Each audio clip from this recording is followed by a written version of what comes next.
On today's Coaching Coordinator podcast, we go back into the archives for a podcast we did with Joe Osovet. Joe is currently the tight ends coach at Tennessee, where he was promoted after his first 2 seasons in an off-field role after coming to Tennessee from ASA College. While he was at ASA College, he directed an offense that averaged 41.9 points per game, including a stretch of the final 2 games of the 2016 season where the Avengers averaged 75 points per game. He was the 2014 JUCO Coach of the Year, won multiple honors at his time at the junior college level. I had the opportunity to see Coach at a clinic, at a Glazier clinic in the East, and I was so impressed with what he was doing with RPOs, really ahead of the game, and how he can manipulate the defense. And we were honored to be able to have Coach Osovet join us. So take a listen to this one from the archives. Coach, where'd you get your start?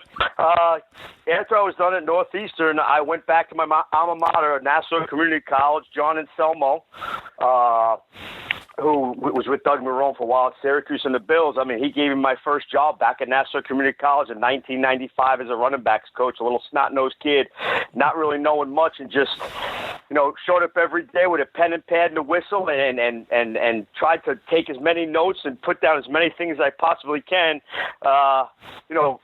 Craziness, hectic on a notepad, and try to suck everything in, and that's where I got my start. So obviously you were a student of the game. What are some of the things you learned in those first years? Oh God, so many things. Just how to deal with, I was a 24-year-old kid at the time too. So I was a kid coaching kids. I think some of the things you learn is just how to deal with people. Being able to relate to kids, because I was a kid myself. Just developing relationships, just understanding how important relationships are with your players. And then, like I said, trying to obtain as much knowledge as I can from every possible resource I possibly could. So that's probably early on. One of the most important things I've taken away is being able to develop relationships and just know how important, regardless of the X's and O's factor, how important relationships are in dealing with your players can really play a toll and really influence a kid's life.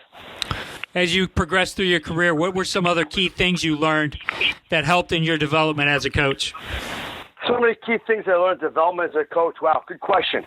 I'll go back to, again, I think relationships and dealing with players on every aspect, not just on the football part, but just dealing with everyday, problems that a kid might occur. Off the field related stuff. I think if kids understand that you really care about them and you care about their well-being, you care about giving them the resources to be successful, I think you're going to get a lot more out of that individual.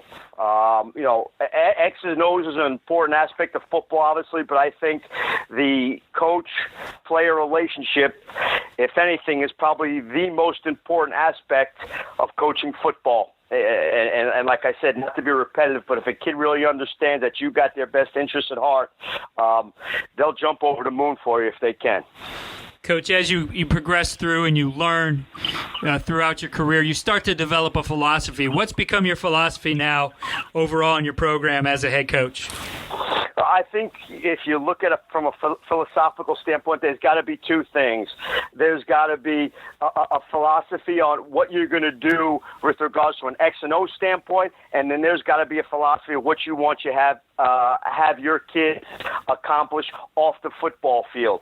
The first one, obviously, you want kids to graduate from your program. You want to make sure that they have everything in their power to be successful to obtain that degree, be it a study hall, be it the resources that they can go to, or when every type of problem occurs. And then football-wise, you got to have a philosophy of what you want to do from a schematic standpoint. Obviously, for people that know me and heard me speak, being a spread offense guy and being an RPO guy, that's from an X and O standpoint. But I think I don't know if you can marry both of those things. I always say when people pose that question to me, I have two philosophies, both an academic and an athletic one. So in a short answer, those would be my two philosophical views on things. Coach, obviously you've gained some notoriety for what you do with RPO. In fact, I used some of those this past season, but we'll get to those in a minute.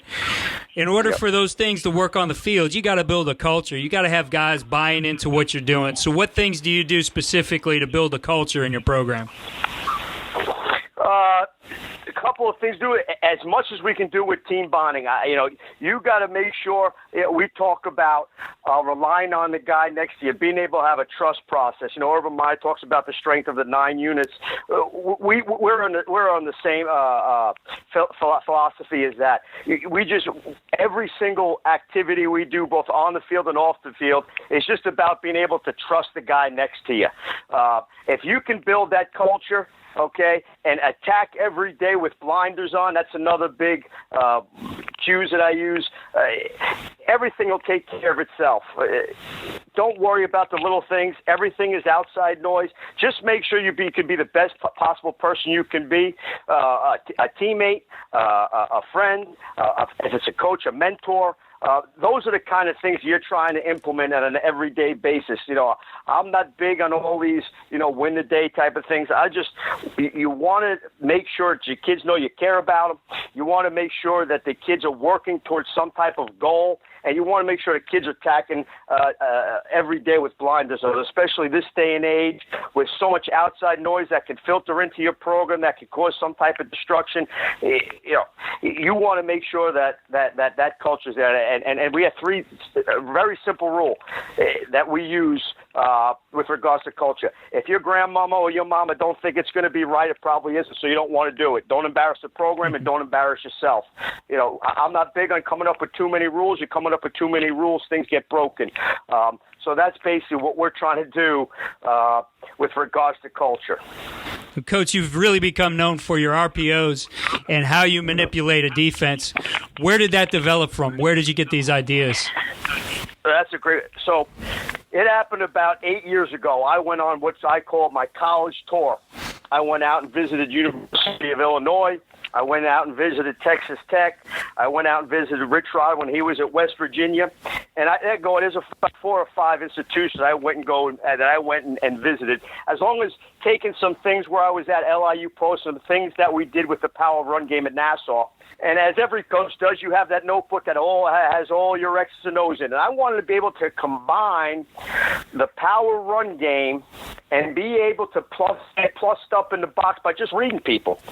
So it's really a conglomeration of all the places I've been and stealing little tidbits of what I like from certain things.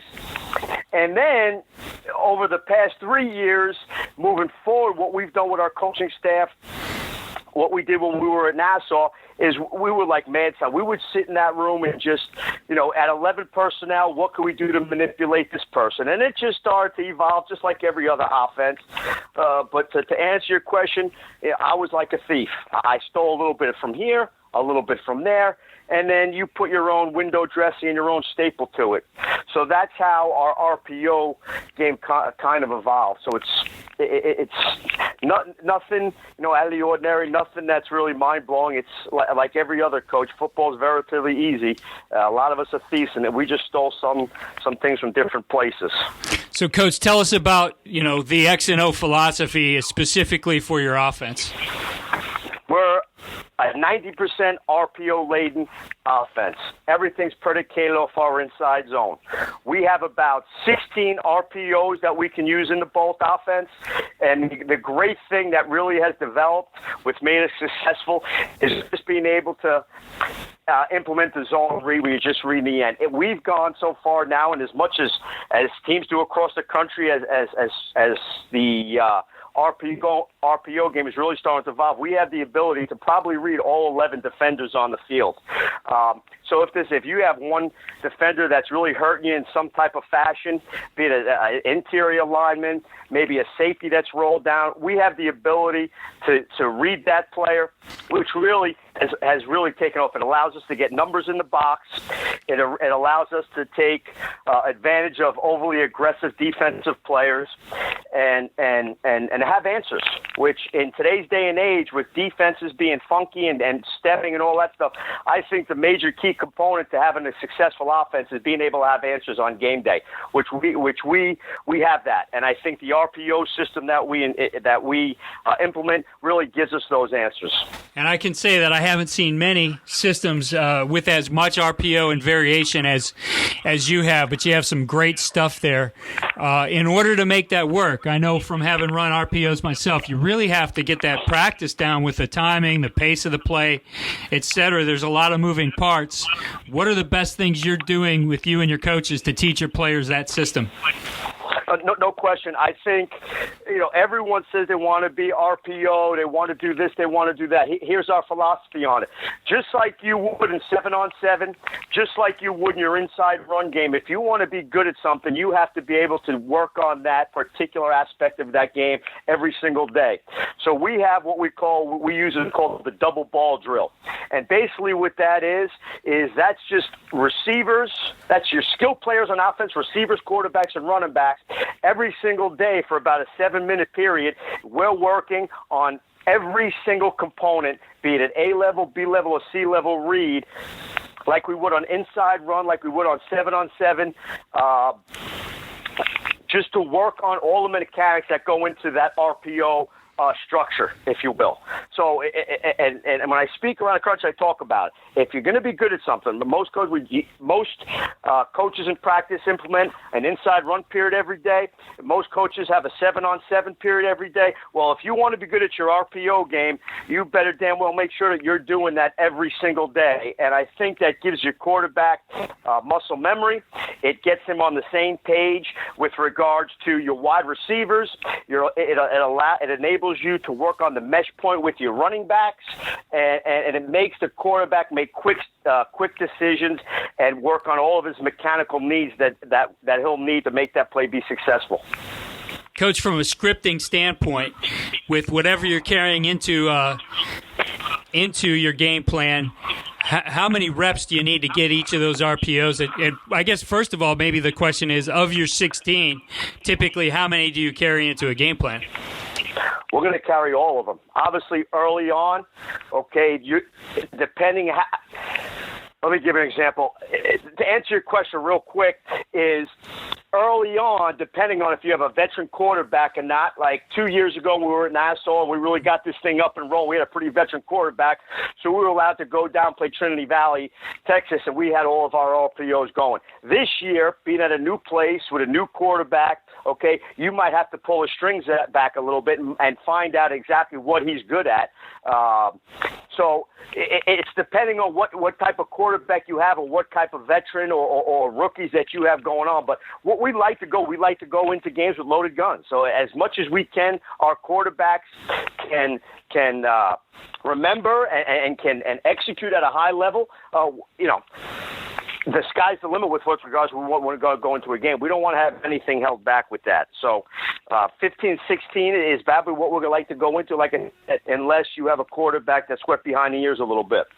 So in terms of getting those scripted, now obviously tempo is going to play a big part in that you're going to be able to get a lot of plays in practice. What's your goal for every single one of those plays? How many reps you want to get it during the week to get it ready? Well, we're going to try to script 20, 25 plays in a 10-minute period, depending on what we're looking to get done. Like I said, we'll have the double ball drill that we'll do every single day. It's an everyday like we do. And then we'll go into a period where it's going to be all RPO-laden stuff with the scout team. So the quarterback doesn't know the look we're going to get. We're going to script the look we want, predicated on the defensive stems or pressures that we're going to get for that given week.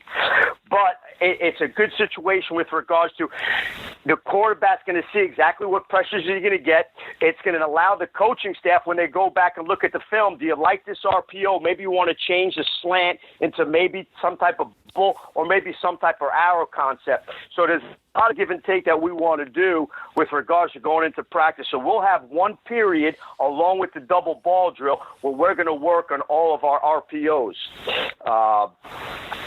for any given week. Now, a lot of these you said are based off of your inside zone run? It could be insert play here. We'll have RPOs off our inside zone. We'll have RPOs off of our counter, our Trey read. We'll have RPOs off of our dart scheme, our power scheme. It's whatever. We want to take the aggressiveness out of the defense's best players or take the aggressiveness out of the defensive play caller's hands by allowing us to have answers with our RPO game. And over the course of a game, let's say, I don't know, typically how many plays do you guys get in a game? We've been averaging in the past, we probably average between 70 to 75 snaps a football game. Of those, what percentage are RPOs? Oh, no, not all of them are RPOs. I thought you said how many snaps are we averaging a game. No, what percentage? Yeah. What percentage of RPOs? Yes. I mean, we're going 90%. I mean, majority of our run game, there's an attachment to it. So I would say 90%. Very limited time are we going to make an auto call, which auto to us means we have numbers in the box. We don't have to RPO anything. We're 5 for 5. We're going to hand the ball off. Very rarely that's going to be. So if 90%, I would say there's an attachment to whatever type of run we have called. So every week, do you mix and match your run game with your attachments to it? Yes, sir. Yep. And the good thing about our RPO stuff is we'll do it out of every personnel we have. I mean, we can be 3-by-1 open. We can be 3-by-1, put the formation into the boundary. We can do it out of 11 trips, 11 open, 11 closed. I mean, the formations and the plays are endless. It really is. And I think what we do at our end, we teach everything conceptually. So the pieces know where they're fitting post-snap, which allows you the availability to line up wherever you want to line up with regards to any personnel group you want, as long as the pieces know where they fit post-snap. That's why I think it allows us, especially as a play caller, allows flexibility. It eliminates tendencies, and it allows you to play faster. And I think that's another thing I didn't touch upon either that I should have. The availability of us to line up in multiple ways, both pre-snap and post-snap, really helps us. It's really beneficial. And it makes the defense prepare for that many more things. So, and I know you have a kind of a unique way of looking at this that you shared in your coaching clinic, which I was able to sit in on. You talk about your read and you talk about your manipulation. Can you go through that for our listeners? Sure. I'll just take the inside zone. It's the easiest way to do it. So if you're going to read that 5 technique or 4 technique, okay, we call him, that is your read key. The next person, your secondary contained play, your alley fill safety, we call him the trigger. So all it is basically old-fashioned triple option. Instead of having 3 backs in the backfield, now you're taking your outside receiver who 9 times out of 10, we don't want him to have to block an overhang. Our receivers are not our 6'4", 6'5" wideouts. So instead of them having to block overhang players or scroll down safeties, we just manipulate them. So what we do, whatever that RPO was off our inside zone, if we're on our razor or we're on our arrow tag, defensive end's your read player, your overhang player is your trigger, and that's how we classify that. If it's a safety, okay, and we're reading a safety coming down, it could be off of Trey Reed, and we're running to a tight end attached. The backside end could be the read. If we get a pull and the safety scrolls down, that could be our trigger. So we call it the read player, and then the secondary player, contained player, or scroll down safety, that's our trigger. So that's how we classify our 2 with our RPO and our read play. Coach, let's put you in a tough situation here. Yeah. The situation is this. Time's running out. You have the ball on the opponent's 30-yard line going in, but there's 30 seconds, no timeouts, and you need a touchdown. It's 3rd down and 7. They've given you a mix of fronts and coverages and thrown some pressure at you as well. What are you going to look to do in this situation? First thing we're going to do, if anytime I'm getting some type of defensive stem and I'm not sure what to look at, we're going to try to freeze them.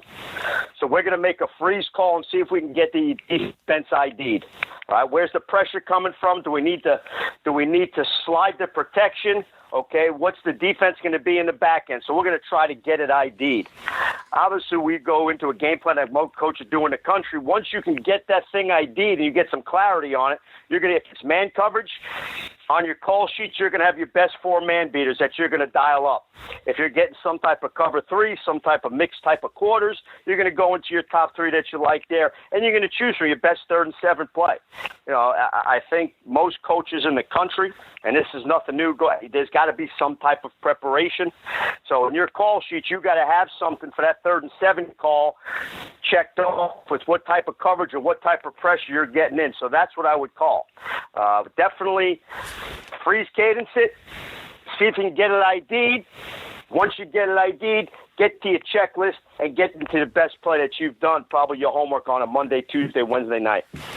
Coach, you've got some unique RPOs, and the one I used particularly a lot this year is the one you call Hooters, which was basically it's a read the defensive end, but you're pulling to throw basically a corner route, a naked. So you got a guy clearing out and a guy running a corner, kind of off of a switch release. I mean, you have a lot of those unique ones that aren't your typical just, pull it and throw the bubble or the now screen. Can you talk about maybe some of your unique ones?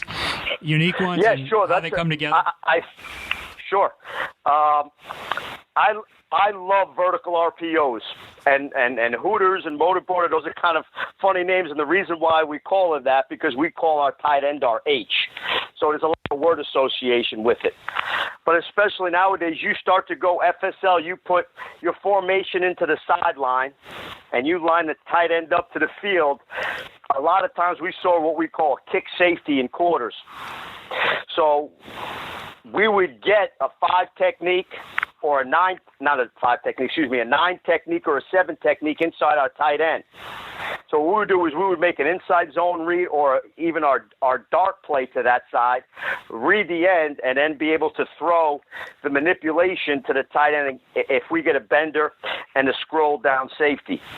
But what teams started doing to us was now we would work so much of that into the boundary, formation to boundary, put the tight end to the field, is now we get kick coverage. They wind up kicking. They'd start playing some type of cloud or some type of sky. So if they do that, obviously, now you have to now add one to that side to marry to beat that coverage. So what we did was we just made a motorboat call, and all it is we're getting a switch release from the single receiver lined up to the tight end side. So now all he's doing is he's taking an inside vertical release, almost like a switch concept like you stated earlier, and we're still running our H on the flag. So now we have a 2-way go versus a pull when teams start adjusting to our nub trips. All right, that's the first one. So that's Hooters and motorboat. Those are good concepts, yeah. Go ahead, Coach. Yeah. The other ones that we like to do, okay, is our basic marry anything we do with our quick game, okay, and make it into an RPO. So we have Hooters, we have motorboat. We can go into our 6 snag concept, where what we're going to do, or our switch snag concept, is we're going to run our power read play, still read the end. If we get in any type of safety, we call it 2 high safety, 1 high safety. What's his ceiling? If we get him lower than the 10-yard ceiling, we call it a piss tag. We make a piss tag call. And all piss stands for is post inside the solo safety. So if we're running power read, let's say to the left, okay, Instead of reading the end now, we're going to make a lock piss call. We're going to block the defensive end. Mm-hmm. We're going to take our solo receiver and run him on a skinny post. We don't overcoach it. He's going to run at the pre-snap alignment of the safety's toes. So if he scrolls down, and all it is outside zone for the back. So if you picture the quarterback's going to take a two-step shuffle, right to left. If that safety stays high in that 10-yard ceiling, we're handing the ball off. It just turns into outside zone. If that safety rolls down, then we'll run us to the single receiver side. Now, if that safety comes down underneath that 10-yard ceiling, the quarterback's pulling the ball, throwing the skinny post behind it. Okay, so that's our piss tag. The other we do is against quarters. Obviously, the new coverage, everyone's playing those quarters. And I know, obviously, quarters, you have a ton of. You have old-fashioned quarters. You have solo. You have mini. So we were seeing a ton of quarter solo. So what we did was we went 3 by 1. Okay, and we took our number 3 receiver. Now, in solo coverage, the back safety, the 3 by 1, has got 3 strong going across the field. But he's also your alley fill player strong side. So it could be insert play here. Mm-hmm. We're going to run Trey Reed to the trips. We're going to run inside zone away from the trips. We can run dart to the trips. And all we're doing is we're going to make our read player the defensive end. If we get a bender, we're going to pull the ball now, and we're telling 3 to run at the pre-snap alignment of the weak side safety. So we get a pull read. Well, now that puts that weak side safety in quarter solo in a bind because he's your alley fill play and run game. And he's got 3 strong coming across the field in solo quarters. It's pitch and catch. Mm-hmm. It's very easy for the quarterback. We're going to take our single receiver to 3 by 1, and we're going to protection release him to the boundary, and we're just going to make it a one-man game. We tell our quarterbacks very easy, don't overcoach it. What's the weak side safety doing? He comes down, we're throwing it to 3 coming across the field. He latches on because he's got 3 strong. We're keeping the ball, and there's nothing but green grass in front of you. And there's a couple of things we can do with that when they start to rotate the coverage, where we have automatic passes we throw into when they start kicking the coverage to your single receiver. But those are the 2 things that we've got the most, or the 3 things that we've got the most bang for your buck for. I hope that makes sense to the listeners out there, what I went through. Yeah, I think it definitely presents some problems for a defense. Yep. No question. And like I said, and then, Coach, I'm not on any innovative thing. This is what we did. And I think this is good for coaches that are learning or that want to get more involved in the RPO game. Gentlemen, this is what I tell you. When I speak at a clinic, I said the same thing. What do you guys do? What can you execute at a high proficiency level in your quick passing game or your sprint out game? What do you have in your menu that you can do that?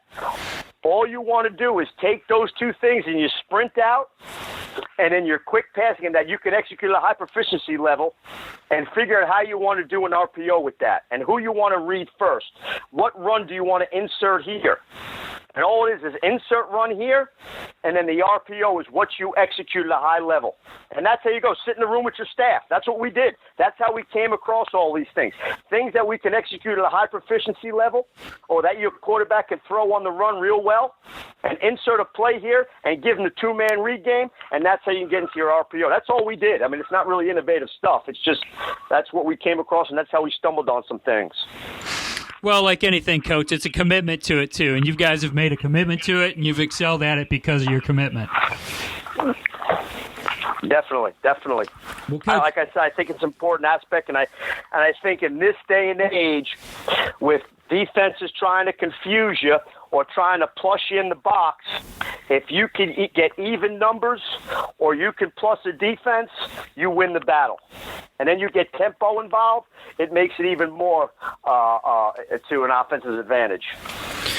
Coach, you certainly are a student of the game, and our next segment focuses on some of the lessons that you've learned and some things maybe we could pass on to our listeners.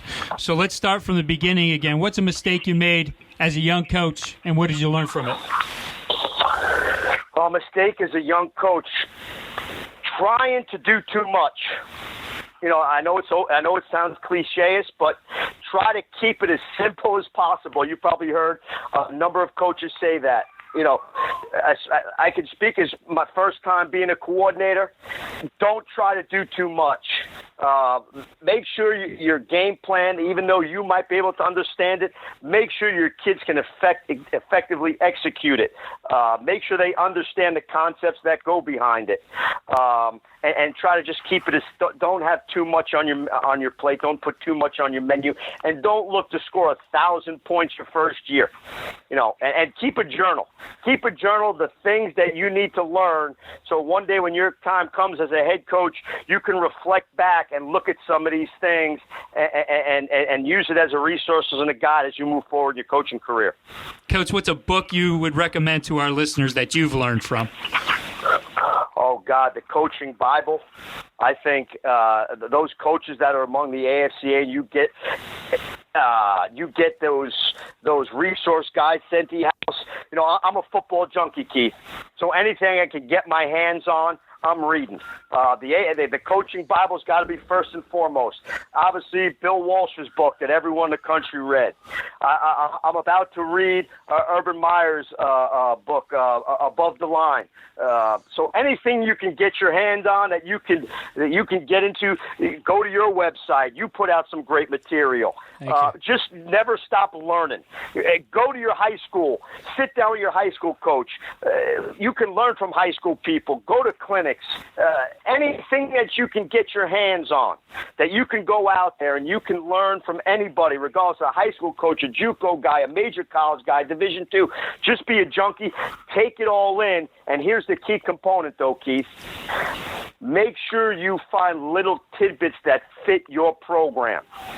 So when you take your notes, how could I take this back and insert this into my program? Everyone doesn't have the facilities or the resources that the University of Texas or the University of Alabama has. But what can you take back from listening to somebody? What can you take back that you can implement that into your program and you can have success with it with your kids? That's the thing that I would say. And just use everything. Absorb every single resource you could possibly can. Coach, what's on the horizon for you? Where are you looking for that next tidbit, or what's the on-field scheme, technique, et cetera, that you're excited about? It's evolving. Offense is evolving. The great thing about our profession is once you think you stop learning, it's time to wrap it up. So I'll be with my notepad and pencil watching probably every single bowl game under the sun. I'll be out doing professional development like I do every year. Go visit someplace and take something back that you want to get into your program. I'm big now on trying to motivate kids, being a head coach, being a motivator. So I'm big on that now. But that's it. I mean, every single day you're trying to grow as a coach, be it schematically, be it fundamentally, be it trying to create a culture. So that's what I'm at. I mean, I've never stopped learning, and I love these things you do. I wish that there was a Keith Krukowski who did this when I was 24 years old. I think the great thing now with social media and Facebook is there's so many resources out there for young coaches to go learn this sport, the greatest sport that there is in this world. And young coaches are so fortunate to learn from all coaches across the country, no matter what level it is, and it's so beneficial. And just from all the coaches out there, we can't thank you guys enough for doing this. Well, obviously, technology has been a game changer. It makes this available to young guys and really anybody who wants to learn the game. And speaking of technology, it's become really a big part of our teaching. So what's your favorite piece of coaching technology that you use? I mean, you got to love Huddle. I mean, I think it's the greatest thing ever invented. Why do I like it? Because you can actually send things to your players. Your players can send you notes back. You can draw diagrams on it. Just everything that goes into Huddle. You can create a playbook on it now. You can have cut-ups. You can cut things up and diagram things. I think it's the greatest invention ever in football, and there's so many beneficial uses of it. You can create presentations to show your kids. We even put tests on them. We put our game grades on the kids, so they have them instantly within 24 hours after our game. I think that's one of the greatest technologies ever invented is Huddle, and that's something that we use going forward. You have your thing that's good as well. There's so much in there. I think technology has really changed the face of football from a resource standpoint for coaches across the country. Coach, this next one's kind of a tough one for a lot of guys because we're so passionate about this game, and it's easy for us to put a ton of time into it. So what have you learned about creating balance with, your family, your wife, kids, faith, all those other things that have to be important to you? You know what? That's a tough one, and it's a great question. There's got to be time for family. I'm married with 2 kids. Thank God for my wife. She is the quarterback of our family. You got to make sure that all you single coaches out there, if you decide one day to get married, you got to make sure you have a woman that is strong and that is self-motivated, that is a disciplinarian, because she is the quarterback of our family. My wife Sandy, I can't thank her enough for giving me the opportunity to do what I love to do every single day, and being able to take care of our house and our 2 children. You got to find someone to do that. There's nothing like a football wife. They're home. They're raising 2 kids a lot of time on their own. You miss some things. Unfortunately, that's just the nature of our business that we're in. But you need to have a woman that's self-confident, that knows who she is, that doesn't mind being alone every now and again, and that understands that there's sometimes, you have other surrogate children in your life. I have a daughter and a son, and then I have 90 other stepchildren, and my wife understands that. She understands the commitment. So, and it takes a strong woman to do that. But you got to, find time when it's downtime. You got to make sure it's downtime. In the summertime when you're with your family, shut your phones off and rejuvenate your batteries. But you're 100% right, Keith. I can imagine the coaches out there, and especially in college now with recruiting what it is, and it's become a 24/7, 365. And there's not much downtime anymore. Between Twitter and social media, we spoke about all the positives in social media, and then you have the recruiting aspect where you got to be tweeting kids, you got to be on social media, you got to be making recruiting phone calls. That's probably the negative part of it. But I say this: there's nothing like college football. It teaches you lessons in life that you never learn in the classroom. You get smacked in the mouth. It takes a big buck to pull up and put his big boy pants on and climb back on the mat. You don't learn that in the classroom. You don't learn how to bleed, sweat, play for a cause, play for the guy next to you. There's things in football that you learn that you can't learn, anywhere else, and they're valuable lessons. That's why it aggravates. I know I'm off topic here a little bit, but it aggravates me about all these people saying how football is bad for you.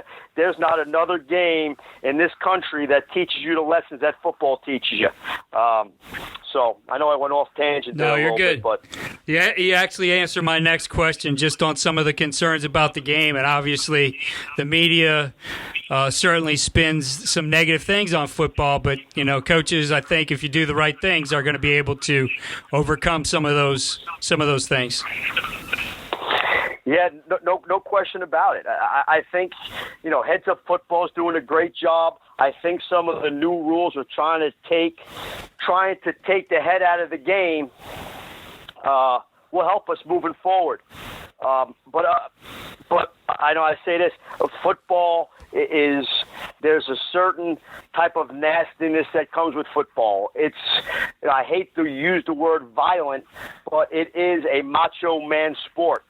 And I don't know how much you want to limit people from doing that. You know, you want to take the helmet. I know the new thing now is rugby tackle, so on and so forth. But football is there's a little nasty side to football. And I think that needs to be in there for all the reasons being. So who knows where it goes? I think obviously with the new equipment that'll be coming out and all the technology moving forward, I think will help us. But there's, and my belief, this is just me talking, I believe there's a lot more positives to coming out of football than there are negatives. At least I can tell you this, in my life, just from me personally, I've taken so much from this game, and that you can transcend into real life lessons. Yeah, for sure, Coach. This next segment, we're going to speed it up a little bit. We got our 2-minute drill, so just some very quick question and answers on some various football topics. So schematically, what's the toughest defense to face? I think teams that move the front on you cause the most problems. What's your favorite goal line play? Any type of pick concept or rub route. Turf or grass? Turf. What's your favorite backfield set? Pistol. Day game or night game? Ooh, I like playing under the lights. If you had to run your offense from one formation, what would it be? 2x2. What's your favorite quote? Oh, favorite quote. Favorite quote. Winners aren't born, they're made. Should the kickoff be eliminated? No. If you could pick one football coach from the past, either retired or no longer with us, to learn from, who would it be? Bill Walsh. How about somebody from the present? I love Rich Rod. I think he's an innovator.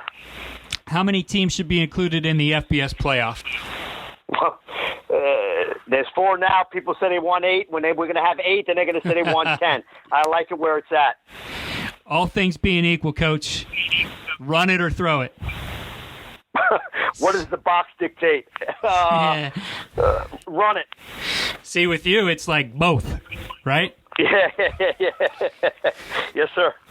Coach, great job on the 2-minute drill. Here's our final question, and an important one to our listeners who want to find the winning edge. What's the one thing you would point to that gives your teams the winning edge? Conditioning. If you're a tempo team, make conditioning a factor. Make it superior. Make it a focus, a point of focus in your off-season conditioning program. Make it a point of focus in every single drill you do. It turns those 5-6 run plays in the first half into explosive chunk yard, explosive plays in the second half. Make conditioning a factor if you're a tempo team. Coach, how can our listeners connect with you? At Coach Osovet on Twitter, at Coach Osovet at asa.edu, or hit up Keith. Keith's got all my information, and Keith knows I'm one of those guys I'm willing to share with anybody, any concepts we have. You can go to Coach's Choice, and there's our Bolt offense is what we call it. There's 8 DVDs out. You can get them there. You can contact me through any social media, and I'm willing to share anything. And Keith will tell you, I'm willing to share, sit down, talk, anytime, anywhere, and I always get back to everybody. Well, Coach, you're definitely someone, if they have the opportunity to see you at a clinic this offseason, they should. It's certainly been a pleasure to have you on our show, and I really like talking ball with you, so thanks again.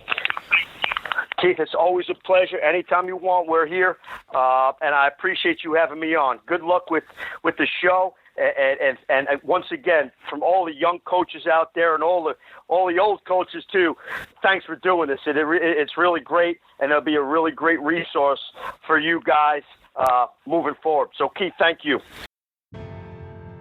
Thanks again for listening to the Coaching Coordinator Podcast. Follow me on Twitter. We're doing a lot of interactive stuff over there, including our Your Call series, where we put up a real play, real situation, real alignment and reveal the next day what that is, but we give you the opportunity both to run a play as well as defend it. So check that out. It's a lot of fun. And stay tuned here to the Coach and Coordinator podcast. We have some new content coming up for this current season, I know, which is a different one, so we will be addressing both the guys who are on the field playing as well as the guys who are waiting for their season to start. As always, if you are enjoying the podcast, please head over to iTunes and click 5-star for the rate. If you have a minute, write a review. It helps the podcast.